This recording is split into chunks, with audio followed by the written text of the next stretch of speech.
NBA free agency is underway as we're getting closer to wrapping up day one, and we have seen an insane amount of transactions already transpire.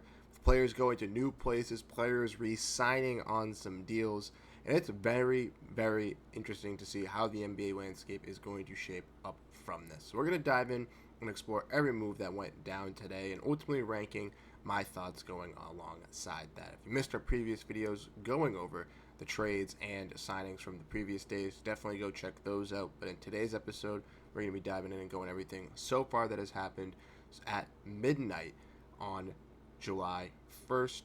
Then tomorrow we'll have the rest of the updates with anything happening post this and or anything tomorrow. So without further ado, let me know your thoughts down below if your favorite team made some good moves. Now let's dive in. So we're going to use Spot Track here to look at these moves and go the signings that did transpire. And I didn't talk about the Kyrie Irving signing in the previous videos, so I will touch upon it now.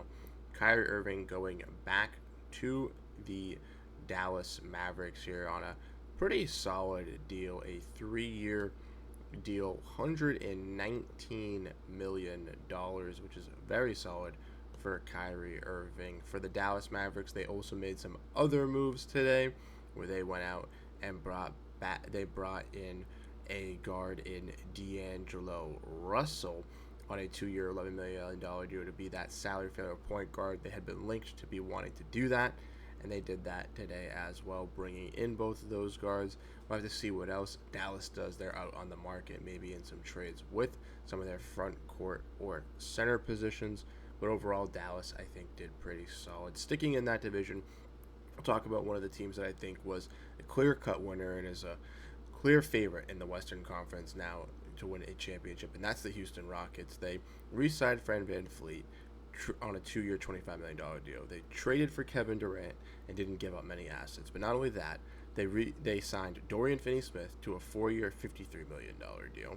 They went and they got Clint Capella back, which no one expected with him being a backup center. He's now going to be their third center alongside Steven Adams, making $21 million on a 3-year deal where they'll try to move off the guy in Jae'Sean Tate.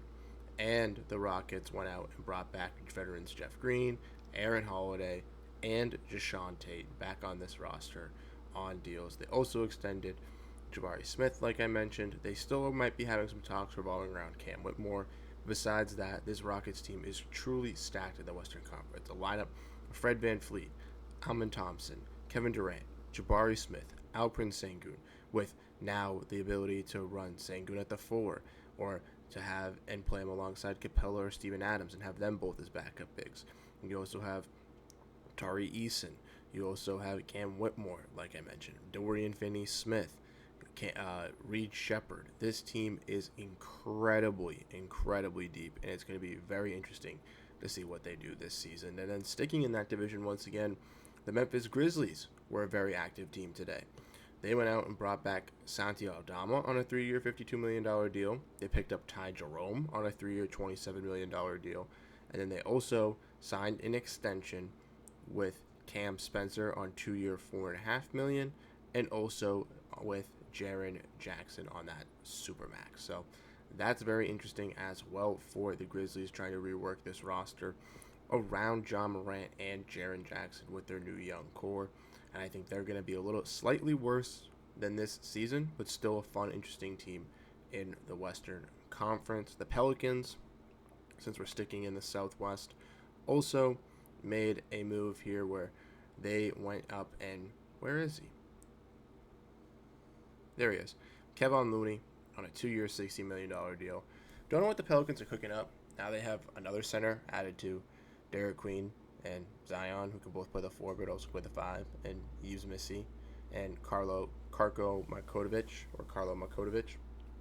that they have. So, yeah. I don't really know what they're doing. Good value contract, but just not a great deal, in my opinion, for a fit that they need. And then the Spurs, they went out and made a big move that I really like. Unfortunately, as a Celtics fan, it does pain me to say this. They went out and got Luke Cornett, wherever it is here on the app. Where is it? Am I blind? No, it's right here. Luke Cornett, 4 years, $41 million. Absolute great value contract for Luke Cornett, one of the league's best backup centers last season, and is going to work perfectly in the pick and roll alongside the three guards in De'Aaron Fox, Dylan Harper, and Stephon Castle. He worked great with Jason Tatum, had one of those best numbers in the pick and roll, and I'm really intrigued to see what he can do within those guards. Also, the possibility of him playing alongside Wemby, with having Wemby playing the power forward and him giving the Cornet contest at the center position is going to be very, very funny, in my opinion.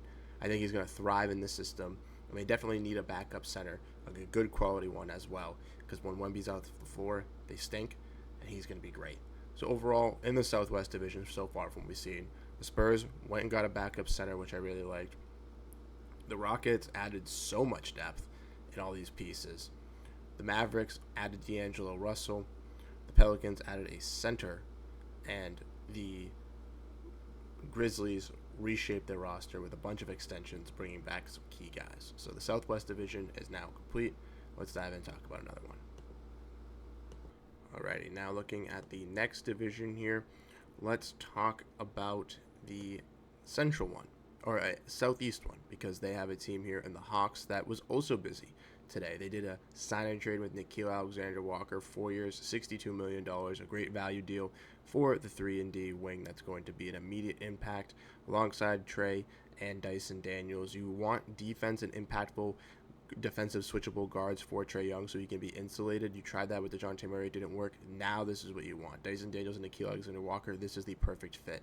And Atlanta is going all in here this season. Not only did they get Nickeil Alexander-Walker in a sign and trade, but they went out and they signed and traded away Clint Capella, but they brought in Luke Kennard on a 1-year, $11 million deal. Another great shooter who can be insulated along this wing. Kind of similar to a guy in Bogdan Bogdanovic who had recently thrived in their system for the last couple of seasons. A guy in Luke Kennard is a little bit different. Isn't as more of a catch and shoot guy, more of a create his own shot type of guy. But a guy in Luke Kennard I think has better 3-point percentages and is a little bit better of a 3-point shooter than Bogdanovic. And then, like I mentioned, they are looking really, really solid with Luke Kennard now. Now they added Nickeil Alexander-Walker, Kristaps Porzingis, Asa Newell in the draft, Reza Shea, Trae Young. This team is looking scary, scary good in these next couple of days, and you got to tip your cap to the Hawks for making this all-in run and trying to get the best out of it, right? Let's see what it can do here for them. I'll mention the next team because the Wizards, to my knowledge, have so far yet to make moves. Obviously, they made the trade for CJ McCollum, which we covered in a recent video, but they haven't done anything yet. The Hornets made some moves today as they went out and they brought in Mason Plumlee, which was very, very interesting over here from the Phoenix Suns, a team that they share a lot of interest of players, which is very, very funny in my opinion. For Mason Plumlee, he's obviously going to go be a backup or a tertiary center for this Hornets squad, but he is going to be an interesting piece getting added to this team. And for the Hornets, they still could be out there moving on the margins. Like I said, those teams could be still making moves. They could still be, making more signings down the line. I believe the Hornets do have some flexibility here, which is definitely going to be key for them into the next couple of days. I'm trying to see. I can't. Bobby Marks hasn't tweeted out anything yet for them yet. So we'll see what happens there. The next team that we could mention would be the Magic, as they went out and made a free agent signing, bringing in Tyus Jones on a $7 million deal. And for the Magic, this is once again them going all in as well, similar to the Atlanta Hawks. I really like the decision that they're doing. They basically replaced KCP, Corey Joseph, and Cole Anthony with Desmond Bane, Tyus Jones, and Jace Richardson. It's clear upgrades in every single way. And that's just going to help alongside the guard room with Jalen Suggs to just boost it even more. Tyus Jones was incredibly misused by Mike Budenholzer last season in the Phoenix Suns system, and I truly think as a backup point guard he's going to thrive. We've seen it plenty of times over in the NBA with him on a team like Memphis where he's been able to be his best off the bench. I truly think him leading the secondary unit alongside those younger guys, right, and Jace Richardson, and potentially Jet Howard, and along those other wings, he's going to be a key easy distributor for this squad. I really, really like this move for the Orlando Magic. The Miami Heat the Miami Heat did bring back Davion Mitchell, but that was the other day. They have yet to do anything either. The Hawks did their moves, the Hornets did theirs, the Magic did theirs. I'm trying to think. Hawks. And yes, the Wizards. The Wizards didn't make any moves. So that's the Southeast Division. Let's dive into another one. We'll get into the Central Division next. Karis LeVert leaves the Atlanta Hawks and goes to the Detroit Pistons on a 2-year, $29 million deal. Solid shot creator and scorer for them at the shooting guard position, something that they are going to need, obviously, with potentially losing Malik Beasley, with his question marks surrounding him with the betting scandal, and also with Tim Hardaway Jr. being a free agent. Karis LeVert can kind of fill in the role of both of those players, but also being a little bit younger and actually finding a home in Detroit that I think is really going to help him out. They also brought back B-ball Paul Reed as a backup center, 2 years, $11 million, and sitting into that defensive group with Jalen Duran and Isaiah Stewart is going to be nice for the Detroit Pistons, in my opinion. I still think that they could still bring back some other guys, and they are rumored at the moment to be potentially doing a sign-and trade with Dennis Schroeder to the Kings for Malik Monk. So we'll have to keep our eyes on that for tomorrow, or if later in the video the trade does officially get announced. But if that's the case, that'll be very, very interesting for the Pistons. The Bulls have yet to bring back Josh Giddey, have yet to be able to do anything as well. Oh no, they brought back Trey Jones, Sorry, Trey Jones, a guy that they acquired in the deal sending out Zach LaVine and that 3-teamer with the San Antonio Spurs and the Kings with De'Aaron Fox. They got Trey Jones in that deal. Pretty solid backup point guard, but once again, solid six-man. The Bulls have a lot of guards like Kobe White and Josh Giddey, so keep an eye on Kobe White still as a potential trade asset, and potentially Josh Giddey on an extension. I don't believe they did anything else today. The Pacers, they brought back Emmanuel Miller. I'm sorry, I don't know who he is, but the Pacers did not do anything. They're still looming their extension with Miles Turner. The Cavs brought back Sam Merrill and traded for Lonzo Ball yesterday. Besides losing Ty Jerome to the Grizzlies, they haven't done anything. And then the Bucks have been the only team that have been making big moves here in this division besides the Pistons, with declining Kevin Porter Jr.'s player option and bringing him back on a 2-year, $11 million deal to be a solid, scrappy defensive point guard on a low value. Gary Trent, another solid shooting guard that played really well alongside this Bucks team on a 2-year, $7 million deal. And Taurean Prince, another veteran wing on a $7 million deal alongside Bobby Portis, who agreed yesterday as well on a 3-year, $40 million deal. They only lost one key component to this team, which we'll get into in a little bit. That's going to be missing, but I think with Giannis slotting into the center position, that's not going to be that much of an issue, with the Bucks obviously still having some salary cap issues. Trying to bring back as many pieces as possible is the key, and they were able to at least retain 4 of the 5 guys that they wanted to bring back. So overall, see that as a success to keep Giannis happy and to try to give them a chance in this Eastern Conference. Alrighty, and since we've done the Eastern Conference in a row, let's just close it out with the final division, the Atlantic one. The Brooklyn Nets here, they brought back Zaire Williams and Day'Ron Sharpe, 2 years, $12 million each for both of those guys. Zaire Williams, a former top 10 pick, a reclamation project that the Nets were trying to get invested in, and that's what they went out and brought in. Going to be interesting to see what he can bring for the table them this season. Day'Ron Sharpe, a person that they declined their player option or team option on, thought would got a little bit more interest out there on the open market as a backup big, but he's going to be going back to Brooklyn, potentially being behind Clint Claxton, but who knows at this point, as I will mention at this moment that the Nets, alongside bringing back Tyson Etienne, made a trade today, and they traded away Cam Johnson, someone that they were highly wanting a first-round pick for. They got alongside Michael Porter Jr. in a deal with the Denver Nuggets. I will speak on the Nets side of things for now with the Michael Porter Jr. trade, and I will talk about the Cam Johnson side of things for the Nuggets when we get to the Nuggets in the next segment. But for the Brooklyn Nets here, bringing in Michael Porter Jr. is definitely going to be a key addition for them. He's a guy that kind of plays a very similar role compared to Cam Johnson, but is just going to be a little bit more expensive. And, for the Nuggets trying to get off some salary, it makes sense for the Nets if you're going to be offered a 2032 first-round pick with the uncertainty of what Jokic will be doing at that point on that Nuggets team, or even if he'll be in the NBA. I think it's a very high-value pick to take on alongside a contracted Michael Porter Jr. That's basically just going to essentially play the same role for this team like Cam Johnson. It could potentially be flipped down the line for the Brooklyn Nets. So I honestly think it's a good deal for both sides here, like most of the trades that do happen. For the Celtics, we will talk about their signing. They did lose Luke Kornet, still potentially looking to do trades with some of their contracts and keeping an eye on Al Horford in free agency. But they went and brought back a center in Luka Garza, tertiary center for the Minnesota Timberwolves the last couple seasons, a G League beast, similar to the Celtics with a guy in J.D. Davidson. Garza is going to potentially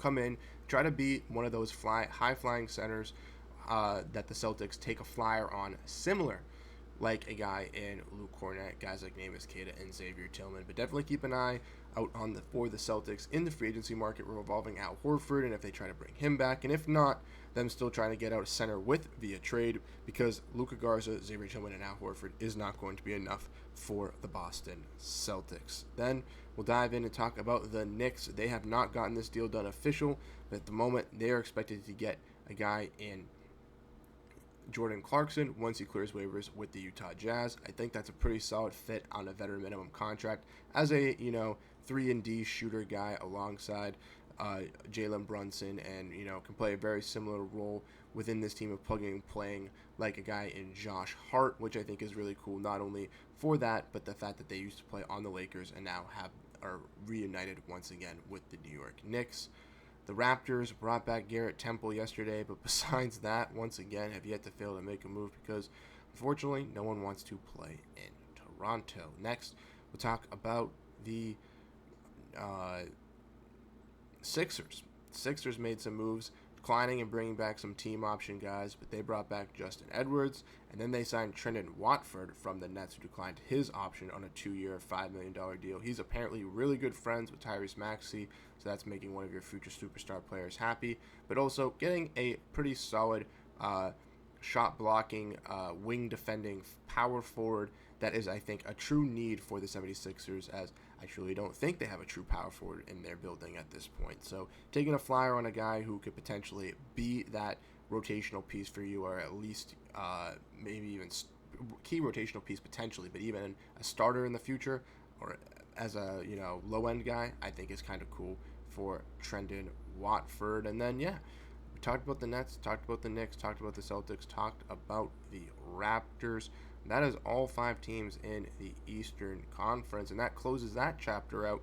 Let's dive in and let's get into the Pacific Division. The Suns brought back Colin Gillespie, who is going to be brought back on a 2-year deal, a two-way standout, pretty solid backup point guard for the team. And they also went in and signed Nigel Hayes-Davis, someone the Celtics were keeping an eye on, but a guy that is from the Turkish league. He is going to be coming in here to the Phoenix Suns as a power forward flyer, similar to a guy in Gershon Yabusele that a lot of teams were keeping an eye on, coming from having a solid run in the Paris Olympics and playing for Real Madrid. A guy in Nigel Hayes-Davis obviously played in the College Basketball Association, NCAA, and with Wisconsin with guys like Sam Decker and Frank Kaminsky, but also had some success in Eurobasket with the Turkish League, winning MVP last season. So he's a guy that I think is trying to get back into the NBA and trying to be a potential piece as a rotational guy, and if he can find that deal and potentially a team-friendly one with the Suns here after this season, that's going to be great for the team. Now the squad now does have 15 roster spots, so keep an eye on them to potentially make a move or two to potentially set some more salary or be able to bring in some new players that they do need to fill some roles for, because they do still have an abundance of centers and shooting guards. But the Suns are making some moves here. The Lakers are a team who have been absolutely radio silence besides picking up Jake LaRavia after losing Dorian Finney-Smith. LaRavia had that little bit of a teaser with Austin Reeves on Keith Smith and Trevor Lane's front office show, which was kind of funny when he was sitting with him in the car. But Jake LaRavia, a solid two-way wing, really great defender, someone that I've always kind of believed in with the Grizzlies and then got shipped off to the Kings. Thought it would have been a good replacement for them. With them drafting Nick Clifford, they obviously feel like a guy in LaRavia didn't necessarily need to be there, and he is now teaming up, going to LA, and going to be fitting in that younger culture that they're looking to build, and not getting a guy in Dorian Finney-Smith who's a little bit older, trying to push for that championship. And it's definitely a solid pickup for the now, but also for the future for the Lakers on getting a guy that can kind of buy in. The Clippers made a move, and one that I really, really like, but one that came out of left field as they got Brook Lopez. That was the buck that did leave Giannis Antetokounmpo, which is unfortunate for him. But Brook is going to be a role where I think he is going to thrive in at this point, which is a backup role, which had been needing for Brook Lopez at the center position. Him and Zubac are going to be fantastic for this defensive side here for the Clippers, and because they extended James Harden yesterday and are pushing for this championship in the next 2 seasons, I do see the Clippers really trying to compete and still making some moves out here in free agency or maybe even on the trade market to really shake things up. Brook Lopez is going to be an absolute perfect fit, not only just to fill in for Zubac when he needs a break, but also if there's some injuries that come down the line, to be a key starter if he needs to be. He's that perfect kind of filler guy, similar to Al Horford for the Boston Celtics. And even though he was rumored to, the Lakers and some other teams, he goes to the Clippers, a team out of the dark that I think ultimately fits him for his best potential. Like I mentioned, Clippers, I really like this move. They also bring back Nicholas Batum, who they declined the player option on a 2-year, $11 million deal.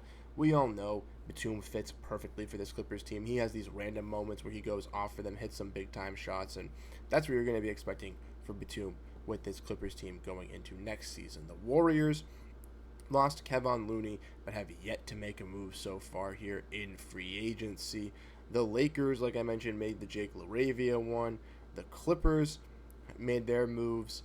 The Kings have also yet to make a move, just losing Jake LaRavia. They're, like I said, mentioned to get maybe Dennis Schroeder for a sign-and trade with Malik Monk. We'll see when that goes through. And then the Phoenix Suns made their smaller moves. So the final division that we're going to be breaking down and looking at is the Northwest Division. The Thunder made all their key extensions yesterday. They didn't make any moves because their roster is completely full. And they're going to be looking for their long-term extensions with Shea, J-Dub, and Chet. They're taken care of. The Nuggets, like I mentioned, probably one of the most eventful teams today, trading away Michael Porter Jr., getting off some of that salary that they needed to shed to give them some flexibility, and in so having to trade that 2032 pick. But once again, it shows to Jokic and shows to the fans that you're going all in with your franchise superstar to try to win another championship. And adding a guy in Cam Johnson, I think, is absolutely key. He basically is, like I mentioned, Michael Porter Jr. in a very similar role. He's going to be tasked to just catch and shoot and be a creator on the wing, and I think he fits better at a small forward than Michael Porter Jr. I think there were some overlaps where Porter Jr. had some better success playing at the 4 compared to the 3 down low and in the corner, whereas a guy in Aaron Gordon really thrived down low in the post, so there was a little bit of confliction. I think a guy in Cam Johnson's going to fit pretty solid along a guy in Aaron Gordon and Jokic. And also, he's just a better catch-and-shoot scorer, has better three-point numbers, and is $17 million cheaper than a guy in Michael Porter Jr. So it helps save them some salary. But not only does they do that, they now have money to use the $14 million and non-tax mid-level exception to bring in a key free agent. And they also brought back Bruce Brown, one of their main motors for their defensive prowess on their championship team, a guy who can play multiple positions for this squad. I also think is going to help now boost the stock of guys like Strawther and Julian Strawther and Jalen Pickett and the defensive wings that this team does have on this squad that have been kind of young, that they drafted to replace Bruce Brown. Now we're going to have that mentorship of Bruce Brown alongside them. Christian Braun, Jamal Murray. This team is going to be once again competing atop the Western Conference, and they were one game shy of making the Western Conference Finals with the Oklahoma City Thunder. So they know that they can go up back against that team and give them a good performance. And I think with the moves that they've made so far and the future ones that they can still make with having flexibility with the non-tax mid-level exception open and still having some assets to be traded, I do think the Nuggets have some great possibilities to be a top-tier team in the Western Conference. The Utah Jazz haven't done anything. They brought back Svi Mykhailiuk, but besides that, have not signed anybody. They traded away Colin Sexton. They did waive Jordan Clarkson, so actually they did do something with him signing with the New York Knicks, but that was the move that they made. The Timberwolves made their moves yesterday, obviously, bringing in Julius Randle back, Naz Reid the other day. They did lose Nickeil Alexander-Walker, which was going to be a huge loss, but they did bring back Joe Ingles, the veteran shot creator and scorer, alongside Jesse Edwards here, it looks like, who I don't really know much about as a center. They did lose Luka Garza as well, but with their team drafting Juwan Berenger, I don't think that's a big deal for them. The Timberwolves, I'd keep an eye on maybe being in the market for a point guard over these next couple of days. But that's just what I would keep my eye out for them because they still do need a little bit more of creation. But I think that's it, right? I did cover, I think, every single team. Oh, and the only other team that I forgot was the Blazers. And the Blazers, at this moment, still have yet to make any single move. They obviously waived DeAndre Ayton, bought out around 25 of his $1 million contract. So he is looking to be getting a little bit of a cheaper payday here in free agency, and we'll have to keep an eye out when he clears waivers to see what team he officially goes to. So with that being said, NBA free agency, according to me, is now wrapped up. It started at 6 p.m., and after a wild 6 or so hours, we are going to be signing off and be looking forward to day 2, looking over all the moves that come into play. So let me know your thoughts down below in the comment section if you liked what I thought about these said moves here, breaking down the news, and if your team made some good moves or some bad moves here. Ultimately, as a Celtics fan, it is tough to lose Luke Kornet here going into free agency. I'm hoping that they can keep Al Horford. I'm excited to see what Luka Garza can bring for this team. But let me know your thoughts down below in the comment section, and I'll catch you guys in the next one. Have a great rest of your day or night, and peace out.